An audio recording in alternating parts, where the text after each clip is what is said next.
Good morning, Yankees Nation. I'm Ken, and you're here with the ugly truth. Today's open panel I'd like to have is talking all things baseball. We're 10 games into the season, and there seems to be a modicum level of panic with regard to the status of the Yankees. I want to thank Jonathan for being here. Our crowd seems to be a little bit light this morning. Uh, Good morning, Dev. How are you doing? There seems to be uh, a lot of concern with regard to pitching. I see Jonathan is hopping up this morning, so I will bring him on stage. Good morning, Jonathan. How are you doing? I'm good. I only have a couple minutes to spare, so I'll keep it brief. But yeah, it was announced this morning that Hamilton is back. So we have one more pitcher that we can rely on in the bullpen. And who do you think after Hamilton could be the next guy back from injury? Clark Schmidt? Well, Clark Schmidt is set to come back either the 15th or the 16th. He's got one more rehab start. And he threw, I think, 58 pitches in his first rehab start. Looked pretty good, although it was at Double-A Somerset. I think they want to stretch him out to bring him up to 75, 80 pitches. Have you ever been to a minor league game? Say again?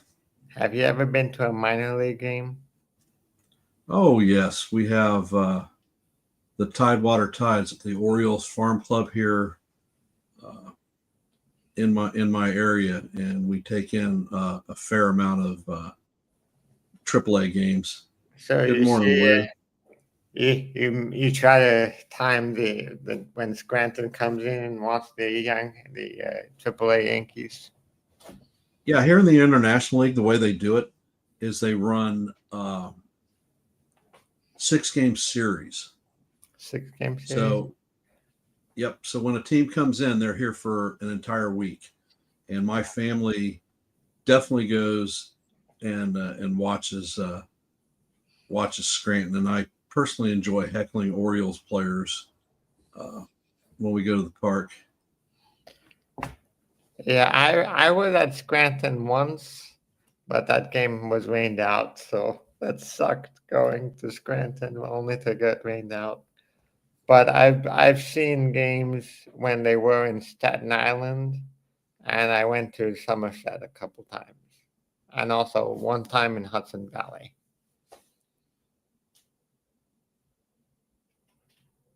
That's double, single. The games are exciting. You don't have as much talent as you have in the major leagues.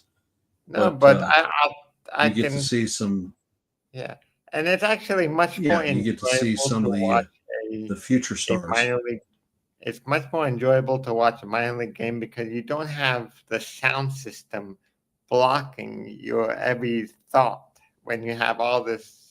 That's the one thing I don't like about Yankee Stadium is that they pump so much noise that it overwhelms your experience, especially when you're sitting near one of those big speakers. Because you know how the Yankees in Yankee Stadium, they always want you to pump up the crowd. Yes, that's one thing I don't like.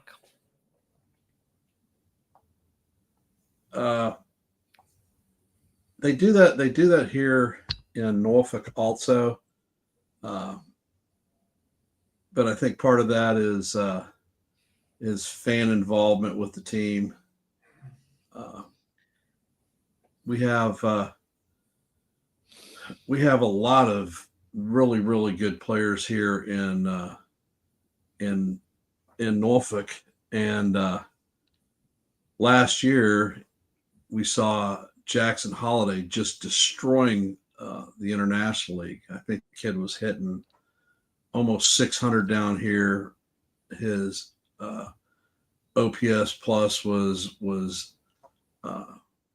over 2,200. I mean, he was just a beast, and it was so surprising to see him go up to the majors and struggle as badly as he did.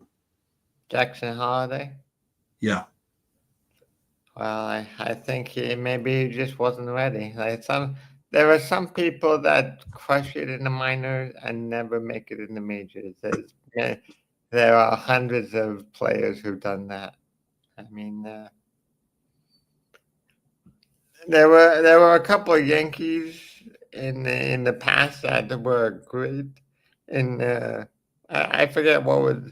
There was one guy who was just what's an example that you can think of a former Yankee that was just crushing the minor leagues and could never touch major league bats? Maybe Kevin Moss. Yeah, there's another one I'm thinking about. Yeah. I mean, the redheaded kid Clint Frazier that we traded for. Clint Frazier. Yeah. He was a monster down in the minor leagues, but when he came up to the majors, he couldn't hit major league pitching. He got the concussion as well, though. That's the problem. I think that concussion injury killed his career. Remember that? Yes, I remember. But he was never the same player after getting that injury. The other one, Esteban Florial. Florial, yes. Florial was a monster in the minor leagues, but he couldn't get any traction. I think the highest he ever hit at the major league level was like a 179, which is definitely not. I don't think he could hit 200. I don't know why Florial never caught up to major leagues. But there were a bunch of other guys that the Yankees just refused to trade, and they never worked out. Just in the last 2 or 3 years. I mean, what was that guy? Well, I think I the Yankees tend. Yeah, they tend to pump up their young players, even though there's nothing really there that other teams are looking for. I think sometimes they think too highly of their young players. All right, I have a question for you. Your early note is that Hamilton is back, and we DFA'd Ottavino again. Yeah. Why do you feel we brought Ottavino back and sent Hedrick down? I don't know. Maybe they needed a fresh arm for a couple days, and maybe they just wanted to give Hendricks a few extra days rest. I have no idea.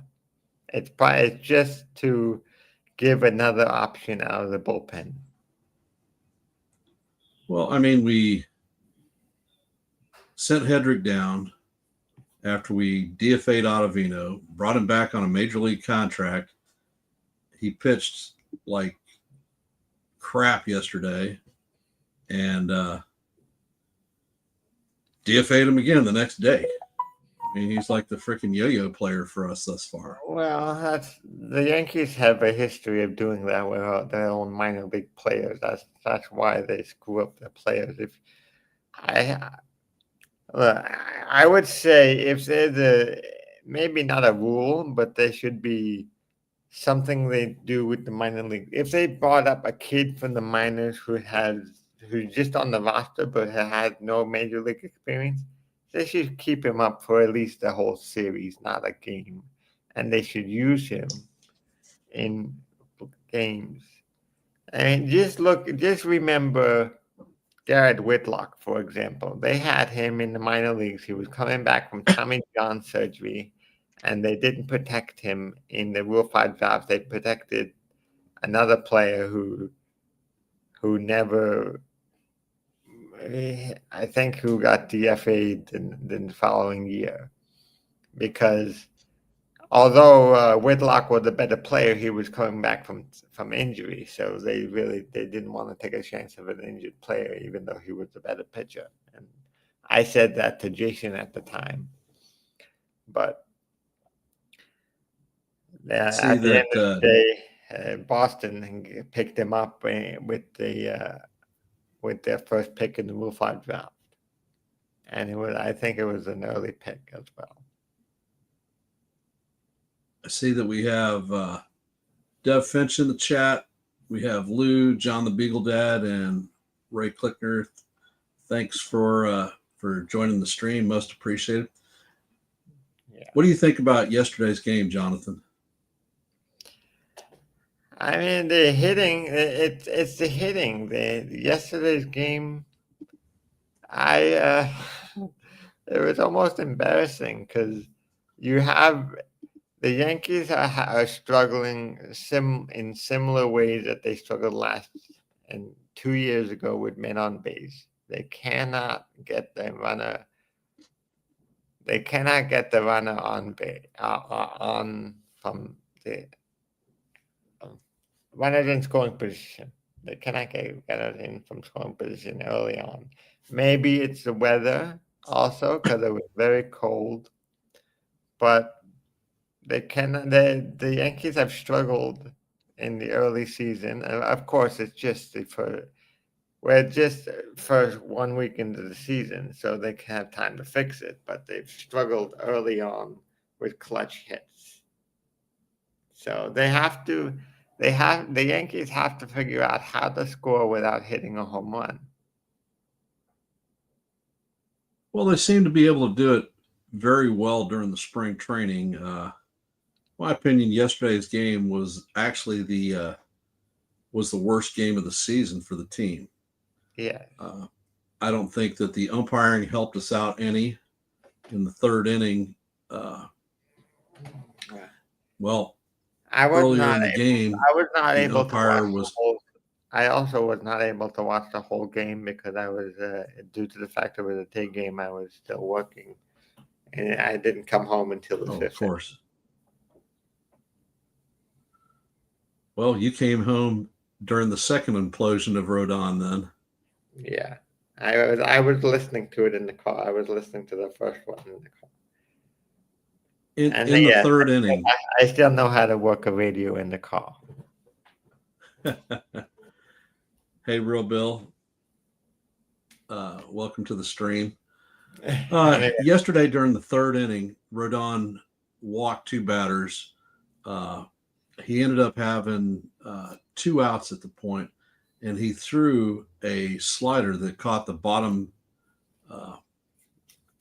edge of the strike zone, which should have been the third out of the inning, a strikeout. Well, of course, the call didn't go Rodon's way, and he started to implode. It is calls like that. Timeout. It is calls like that will implement the automatic strike zone. Yeah. Well, they were calling low strikes against Judge too, completely out of the strike zone for him. Well, Judge is the one player that he will benefit greatly from the automatic strike zone because the history of umpires with Judge is always calling him low strikes. Anyway, thank you again. I have to get going. I'm already running a little behind, but I'll talk to you next time. I appreciate you coming up, Jonathan. Thank you for supporting the channel. And I see that Cold Italian Pizza has joined us. Welcome. I am going to drop the link in case anybody else wants to join. Feel free. This is an open panel. We're talking baseball in general. Doing a little bit of touch up on yesterday's game. Was at the Rodon implosion in the third inning. You could tell that he was getting upset. before the next batter came up, Wells took a timeout and went up to the mound and tried to calm him down. The Yankee dugout was complaining and about the calls against the umpire, and I was actually very surprised that that Boone didn't get pumped. Wells got a warning from the plate umpire because he touched his helmet and tried to indicate an ABS call for a challenge of the strike, and he got warned that if he did it again, he was going to get pumped. Needless to say, after Rodon lost his composure, he served up a 3-run homer. And hey, Jason, welcome to the stream. There is a link that connects to the live, so if you want to hop up and join, you are more than welcome.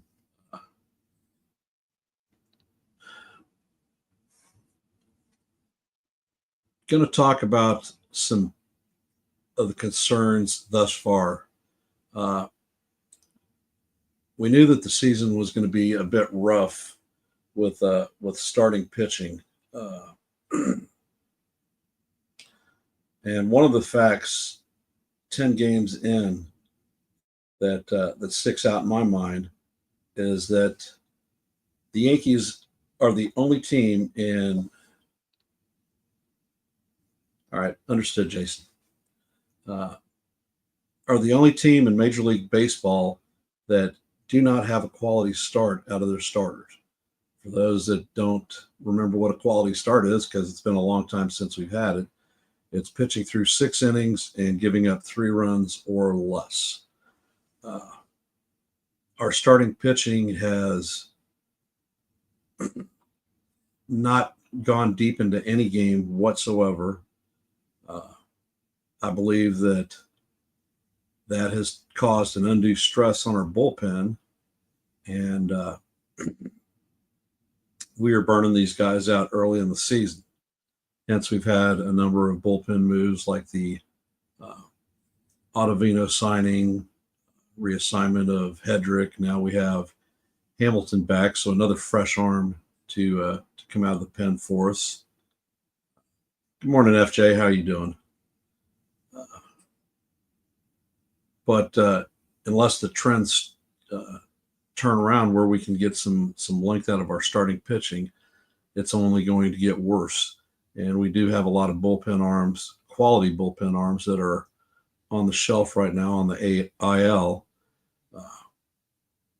We're looking at Cousins on 60-day IL. We have Efros, who I seriously doubt we're going to see this season because that guy can't get on the mound without getting injured. We have one that I'm looking forward to seeing, Johnny Loizaga. He has great stuff, closer stuff. It's a question of whether he can stay on the field or not. He's been injured a lot over the last 3 seasons. Some of the concerns with the pitching. The Yankee staff is giving up about 11.7% walks. And of those walks, we're allowing roughly 24% or so of those runners to score. What's that mean to us? That opposing teams are getting roughly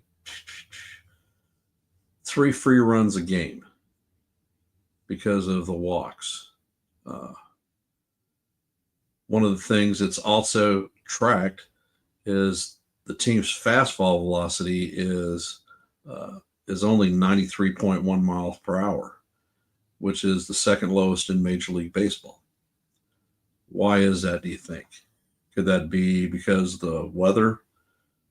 We've started out this season on the East Coast, and now we're up in Detroit, where the weather tends to run cold. I mean, hell, we adjusted our game times for this series because of the cold weather. Yesterday's game, the field temperature was roughly 41, 42 degrees. And anybody who was watching the game actually saw snow flurries. So, bit cold. Could it be that our pitchers aren't stretched up and built out enough? This is a game of high velocity pitching. At least it's transformed into that. And are those numbers going to go up by the time we hit the May time frame? Hopefully so. Hopefully reinforcements also. Normally Cookie Carrasco and Marcus Stroman are not high volume or high velocity pitchers.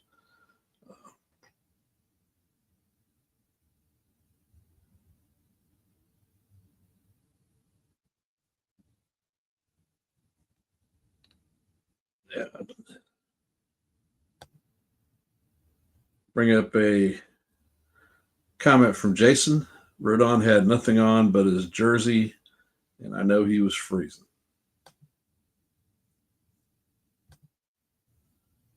And Real Bill.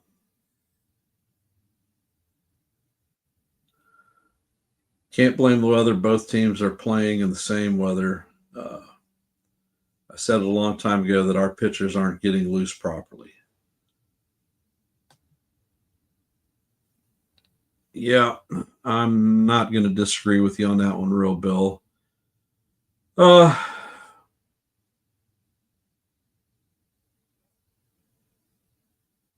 Appreciate the comment. Cold Italian pizza. A little bit cool here in Virginia Beach today, so I decided to wear a long sleeve shirt with some Yankee stuff on it. Fastball velocity. Of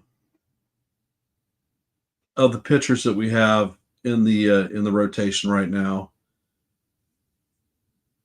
Rodon would be, I guess, the only one that we would class as a high strikeout pitcher who relies on velo.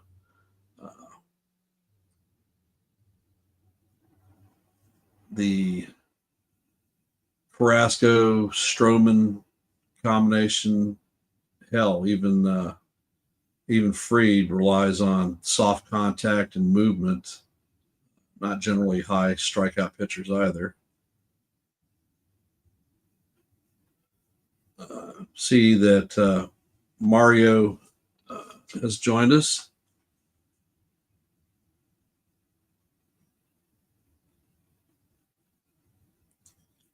So welcome and thank you for supporting.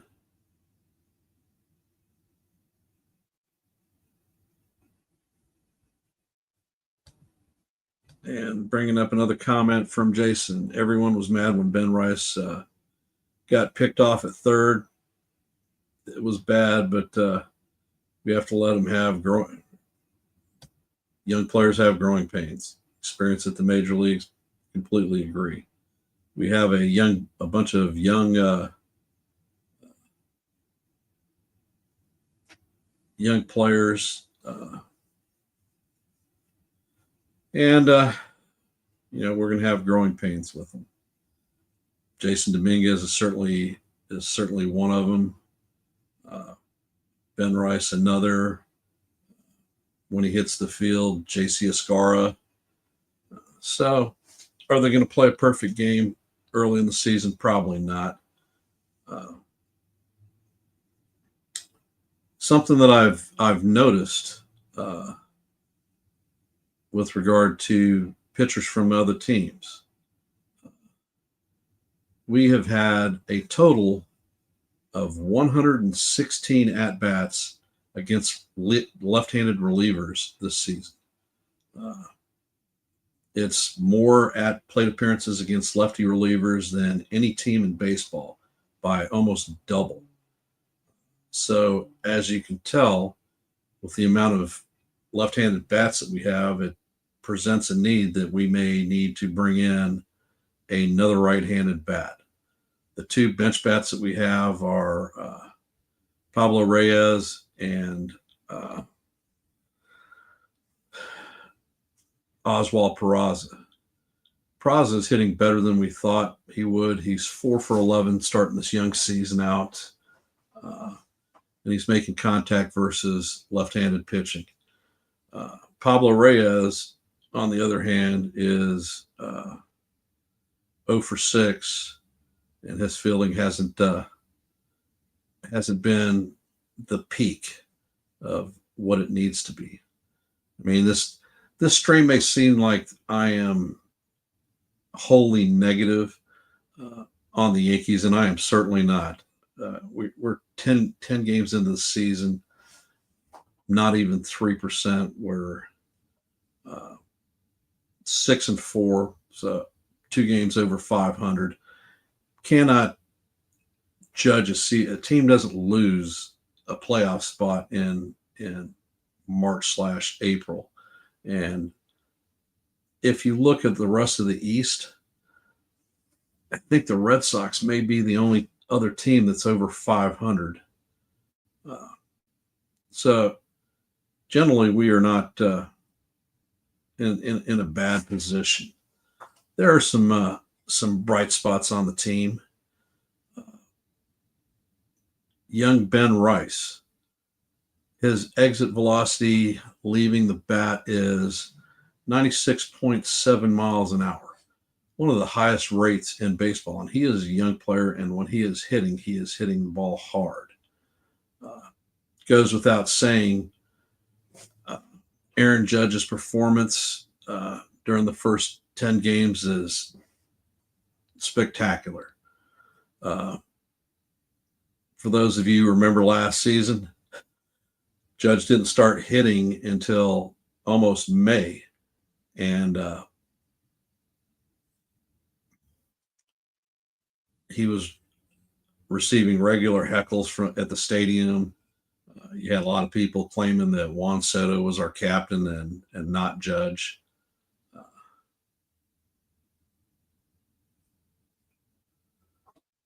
right.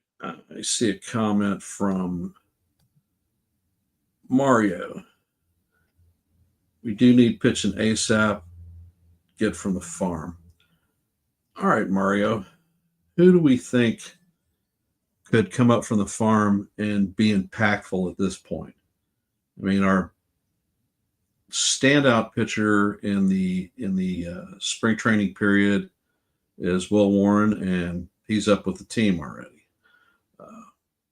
Another one that was very good was Cam Schlittler. See Sean jumping in. Welcome. And I am dropping a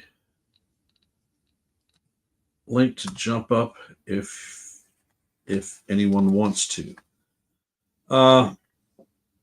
The farm system has, I mean, over the last 18 months or so, we have drafted a lot of pitchers. Most of those guys are at high A, double A. I thought that there was going to be more depth in starting rotation for the team. One of them being JT Brubaker, but his first outing of the season, he suffered 3 broken ribs and has been shelved for a while.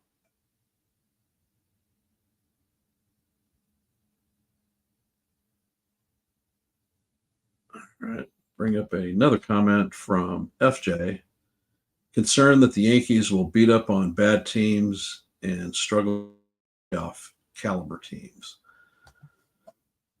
Well, that's certainly a possibility, and it seems to be one that a lot of people share.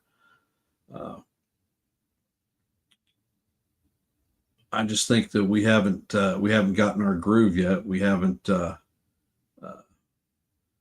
gotten key players back, and I think towards the trade deadline, I believe that Cashman is actually going to be active, and we may add some impact people, particularly in the rotation. And we haven't spent a lot of money since our initial run in December. So hopefully that will free us up. And I see that Sean is joining us, so I'm going to bring him up. Morning, Sean. How are you doing? I'm doing all right.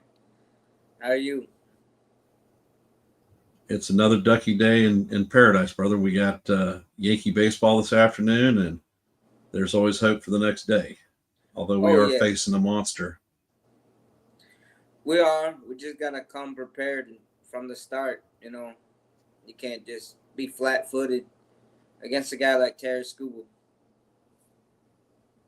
Well, this season he is off to a slow start. He's 0-2 and has a 5.56, I think, ERA. So he's given up runs, possibly because he's not stretched out. His fastball hasn't reached its peak potential, and cold weather is not getting as much movement. Yeah, and also, I mean, he's reigning Cy Young Award winner, so he's and like you said, early season. He's reigning Cy Young winner. He's probably not stretched out.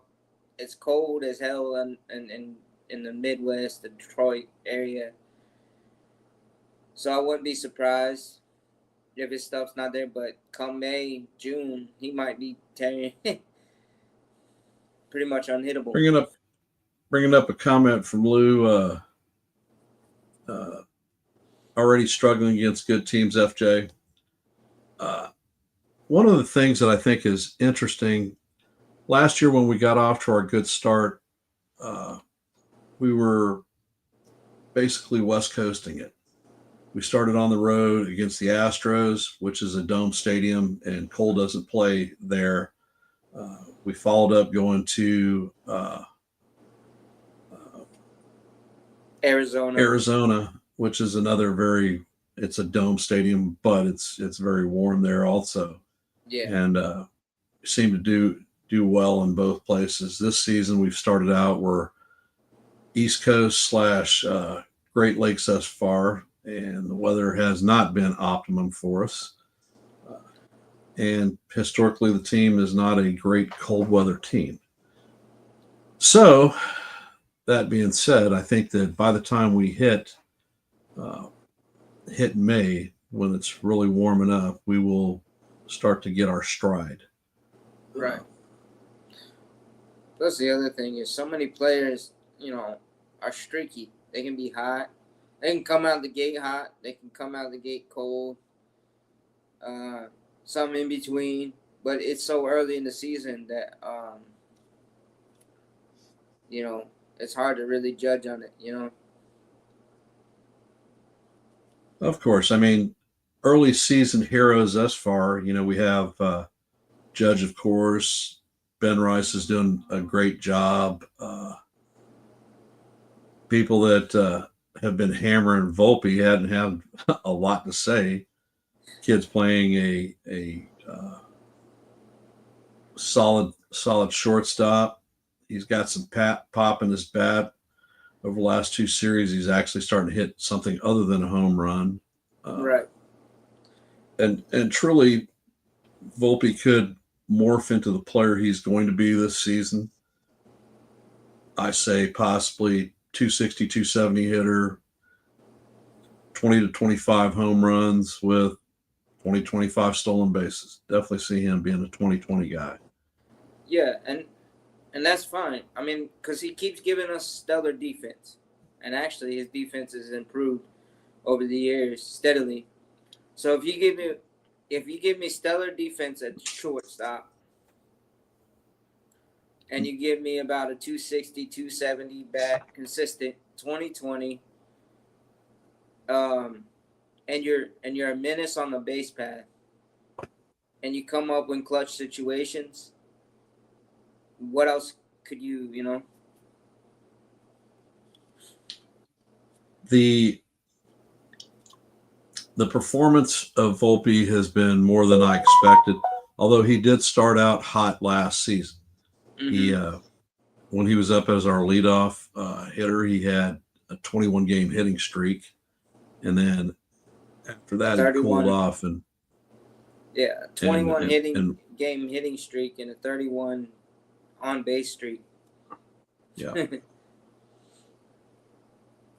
Something that's different about this team from last year's production out of the 7, 8, and 9 hole. Last year we finished, I think, 19th in the league. Very, very bad production, basically, when you went from 6 on down. Right. This season, our production out of the 7 through 9 hole is the second best in baseball. The only team that has more production out of their 7 through 9 are the Phillies. Mm-hmm. Yeah, and that is something too I've noticed. I mean, because last year we had Verdugo didn't really give us much other than a few home runs and a couple of doubles. And then we had the black hole at first base with Rizzo struggling, coming back from the concussion, and then DJ and Cabrera, we didn't get nothing, right, from those two spots. But yeah, I noticed our lineup is a lot more balanced. Even our we're getting more depth out of the lineup. Right. And we're getting more, and it's not just relying on Judge. Last year was Judge, Soto, and Stanton. We needed production from those three, or one of those three, two of those three, to have success, right? But then the other ones were kind of, but now it's like Judge can relax because Wells is producing, Bellinger, he's producing, Goldschmidt's producing, Jazz is producing, Volpe's producing, even Cabrera and Peraza and Dominguez are giving us production or giving us contested at bats.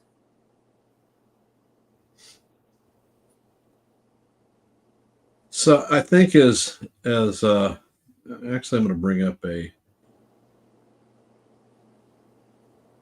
comment from Lou. The league will figure out how to pitch to Volpedo. Yep, I agree, and he will have to make his adjustments. But after being a major leaguer coming into his third season, I think that he will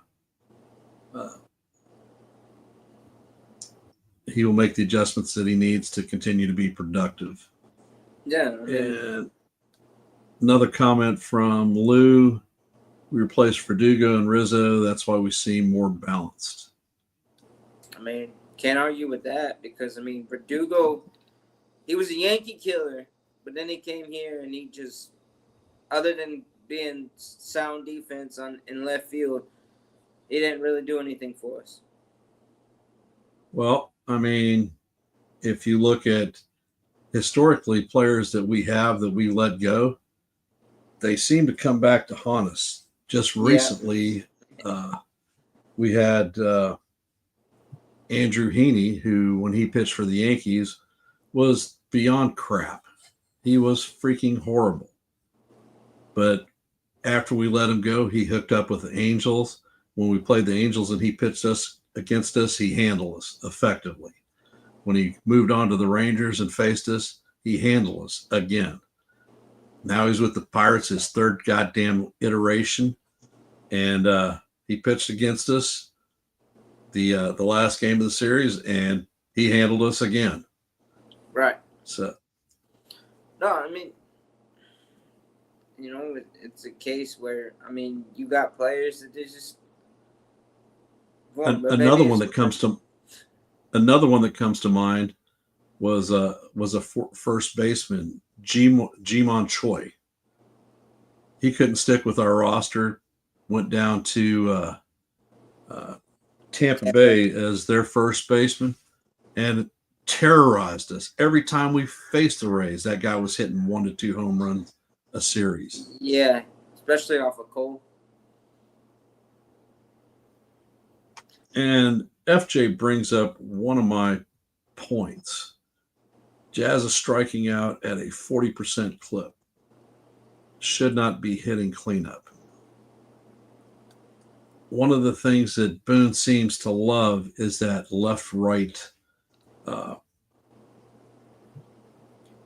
rotation. And Jazz is striking out a lot. He's making a good amount of one-pitch outs also, which as a fan and a baseball player drive me nuts. Would he be better served hitting down in the lineup? I think he probably would be.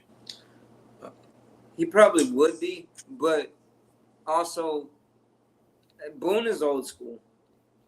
He spent majority of his career in the Reds organization. You know, he's third generation. So his default is that righty lefty or right left right whatever. You know, instead of stacking it with a bunch of lefty. But also the other thing is we don't have much protection for Judge. I mean, I did see that yesterday we had Goldschmidt and Bellinger behind Judge, batting behind Judge. I would want to see how it is.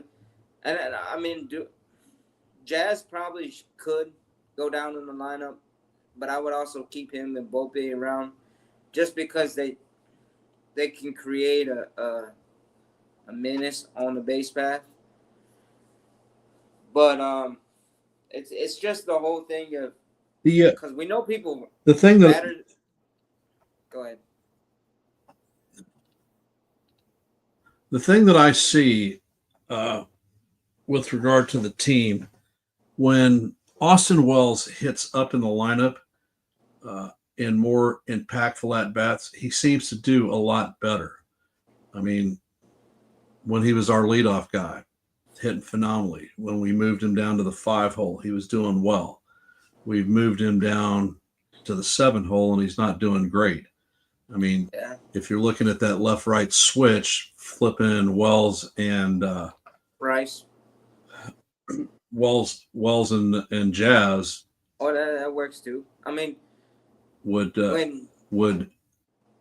put Jazz in a better position to not be forced to drive in runs and be able to do his thing, and Wells thrives at the spotlight. Also, the other thing too is Wells batting cleanup in between Judge and Stanton in the playoffs, and he did well.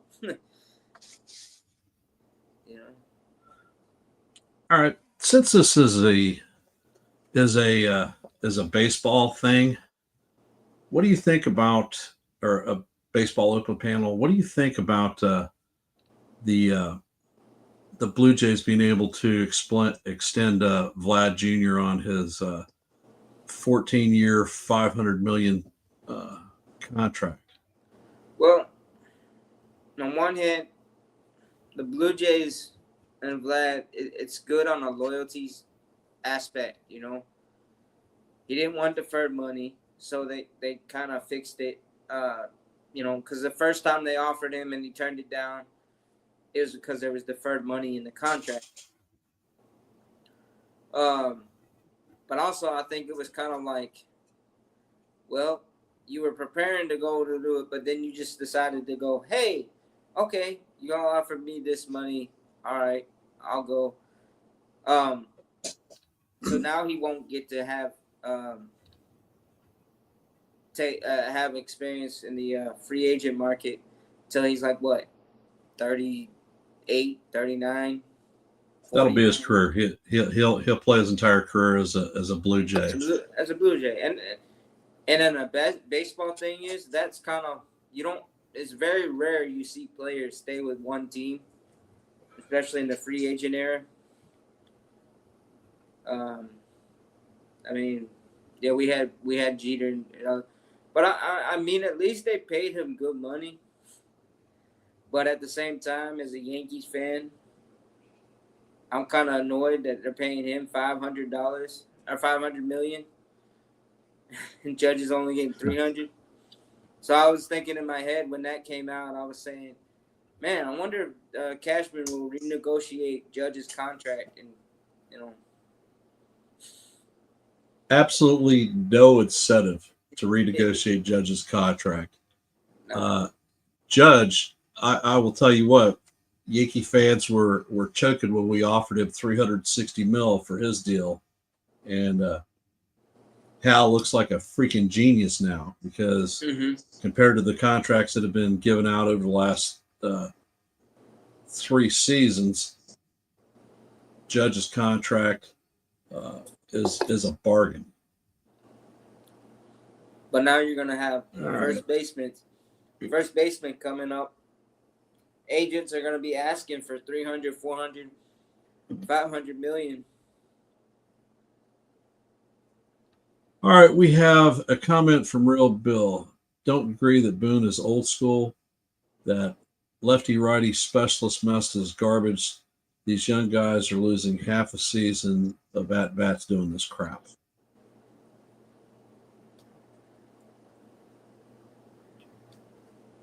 Okay.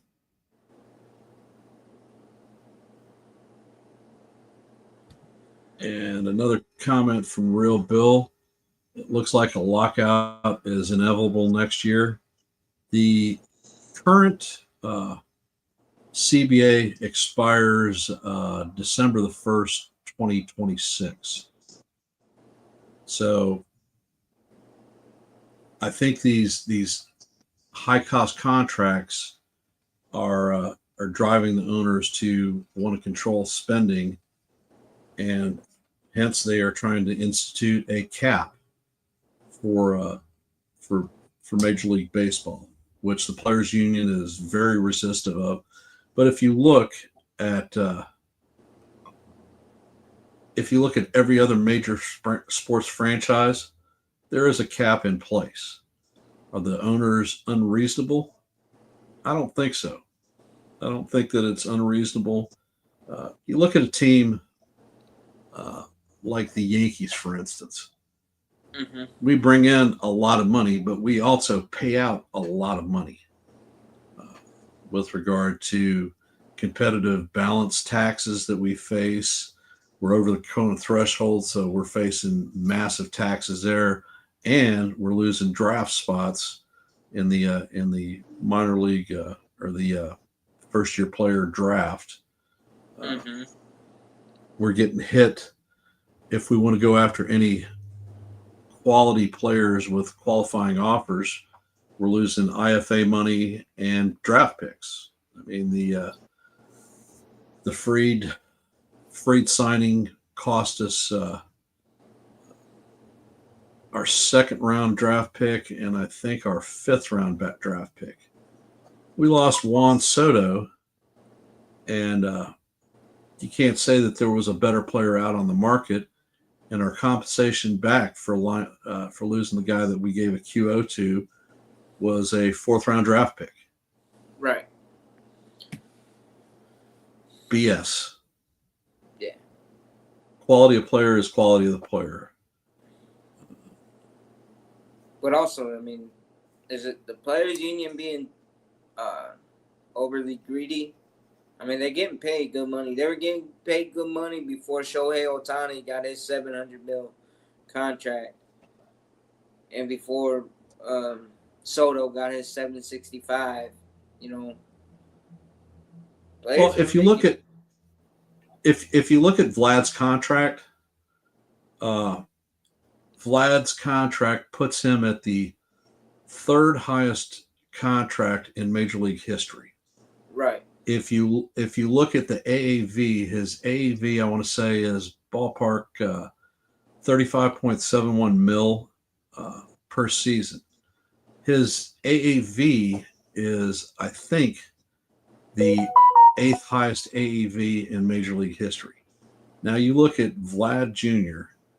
and you think, in Major League history, or even in the crop of baseball players we have in this era, is he worth that type of a contract, or is this player / market inflation based off of the Otani and Soto contracts? Yeah, I mean, time will tell. I mean, because Vladdy Jr. hasn't really met his ceiling. I mean, compared to the hype that is surrounding him. In fact, his dad's a Hall of Famer. I am never going to take away from Vlad's bat. He is an excellent hitter, good numbers all around. But his defense at first base sucks. He is a horrible fielder. Something similar to Juan Soto's outfield play in right field. He is not a good outfield player. But these are the type of players that you hear are generational players. Well, what about Aaron freaking Judge? He is a high caliber outfielder, especially in right fielder, as a right fielder. Who are you going to compare to his offensive numbers? Well, let's see. That player, the numbers that keep coming up equate to Ruth, Gehrig, the all-time greats in baseball Bonds. history. So yeah, Ruth, Gehrig, Bonds, Aaron, and DiMaggio. All right. Let's bring up a comment from FJ. A cap may not happen this time, but sooner or later, they won't have a choice. At some point, the money is going to reach a saturation point. And the sad truism in life, FJ, is the people that are paying for that money to go out on those contracts is the everyday fan, whether it's buying merchandise or tickets at the stadium. I know, for instance, I have a son who has 2 children and a wife, and is an avid Yankee fan. For him to get reasonable tickets at the stadium for basically 3 hours worth of entertainment, it's going to cost him $1,200 for a 3-hour trip. With 3-hour trip, then you got to add with food and beer and parking. Well, everybody takes the train to the stadium. Nobody parks. I don't think there's actually parking near it. If you do the train to the ballpark, yeah, that alleviates that. But if some people do, but you know, the 94 strike where we lost the 94 postseason, and a lot of you guys are younger, so you probably don't remember any of this stuff. Is that that strike was about the owners trying to instate a cap on Major League Baseball. You know, we're talking 1994, so you're 21 years ago. And we lost over half the season. The only reason that we had a 95 season was a federal judge and a mediator reinstated the previous CBA, and that's what got us back to having baseball. But fans were so bitter that between TV and actual people attending games, the numbers were down almost 22%. So they lost a lot of revenue because of that stuff. Okay, Dev, your math is better than mine. 31 years ago. I was going to say, and that's like 30. What was the thing that saved baseball? Well, you had the Cal Ripken breaking Gehrig's record, which brought some fans back. But then you had the 1998 Bonds, McGwire, Sosa home run race. Oh, really, it was McGwire and Sosa in 98. And McGwire hit 70. But yeah. Cold Italian Pizza, you are absolutely correct, brother. In 94, the Yankees were in first place. But we didn't get to see the fruits of those results, which would have Well, at that point, it would have given Don Mattingly his first real actual playoff experience, as right, opposed to the last season of his career in '95. right. It could have been a Yankees Expo World Series, '94.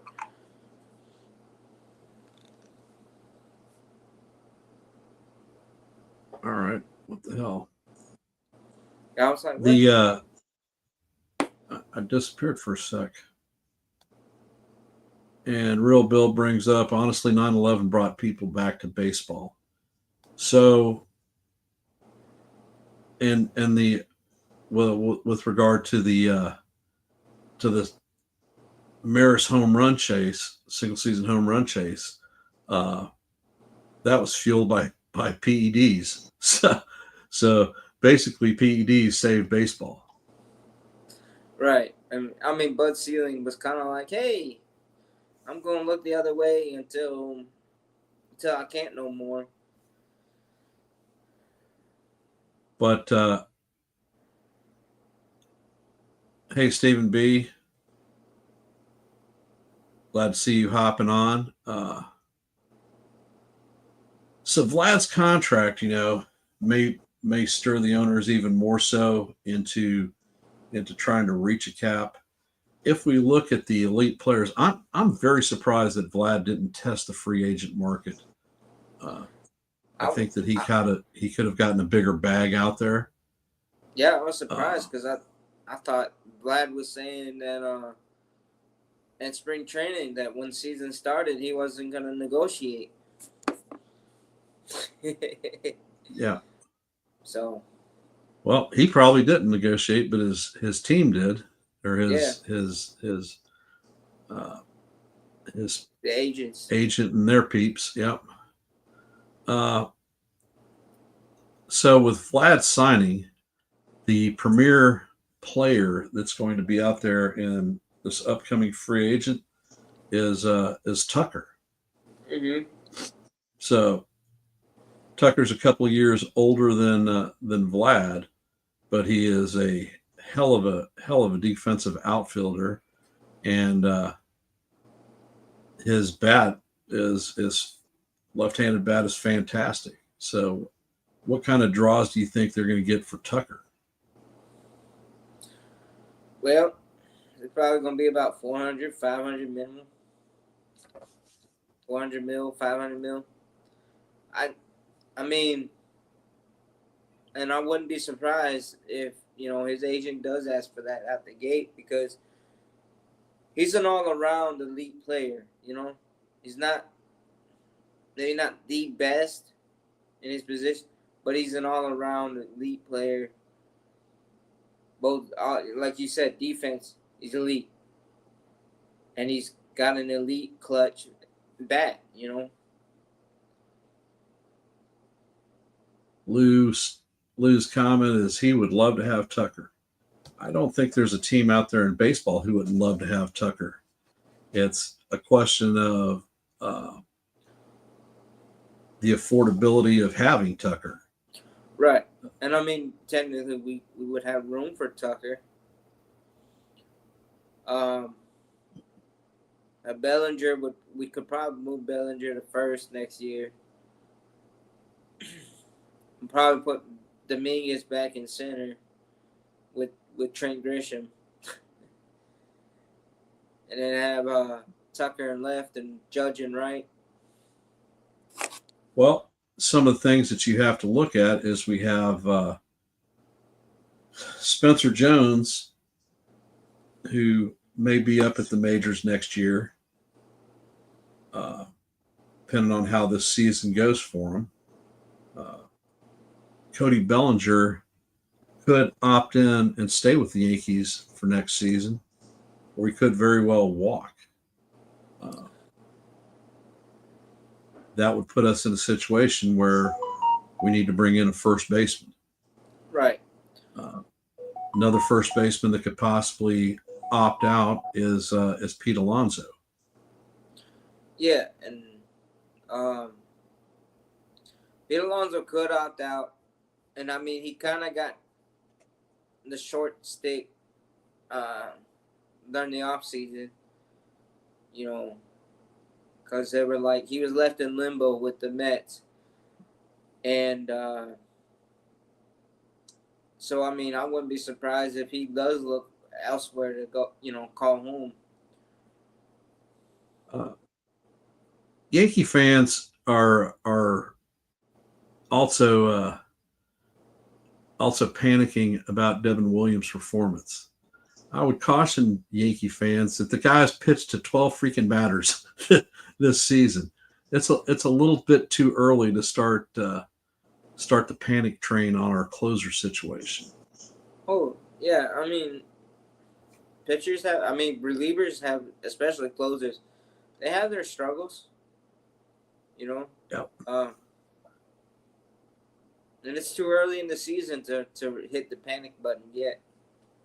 Yeah. And cold Italian pizza. What about Murakami? Is a solid Japanese player. He plays first and third base. Looking at his stats and watching some of his play, the only thing that concerns me about Murakami, in Japan, he has a ridiculous strikeout rate. How that interprets to the major leagues where we have better pitching, better defense, I don't know. But I know that the Dodgers are going to be losing a third baseman, and they always seem to be the favorite landing spot of the Japanese free agents here recently. Yeah. Some of the other notable players that are going to be free agents this season, starting with elite pitchers, we're going to have Zach Gallen, Dylan Cease, and Framber Valdez, who are all going to command top dollar contracts. The second level pitchers we have are going to be Zach Eflin, who, by the way, last night handled the Arizona Diamondbacks and gave Zach Gallen his second loss of the series. As a matter of fact, Gallen didn't make it out of the fourth inning. Then we have Brandon Woodruff coming off of Tommy John surgery. He hasn't pitched from the mound yet, but prior to his injury, he was an elite pitcher. And Michael King. If we look at closers that are going to be available at the free agency, Devin Williams is at the end of his contract. Ryan Helsley will be available. Presley and Iglesias. So any one of those guys is going to command top dollar. Right now, starting with the projected losses and salaries, the Yankees payroll is sitting at $281 million. Yeah. And we are talking that the Yankees need to address a right-handed bat / third baseman, possibly an outfield slot, definitely a first baseman. That doesn't leave a lot of cash to go out and hand out big bags of money to people without being over the Cohen threshold once again. No, and I mean, especially because Hal's been like, hey, I'm trying to get, we can function not, underneath the Cohen threshold, but it's hard to do it. It's hard to get back under that threshold. Yep. For the Yankees, but. Comment from Real Bill. Can't wait to see Bobby Witt Jr. test the market in a couple of years.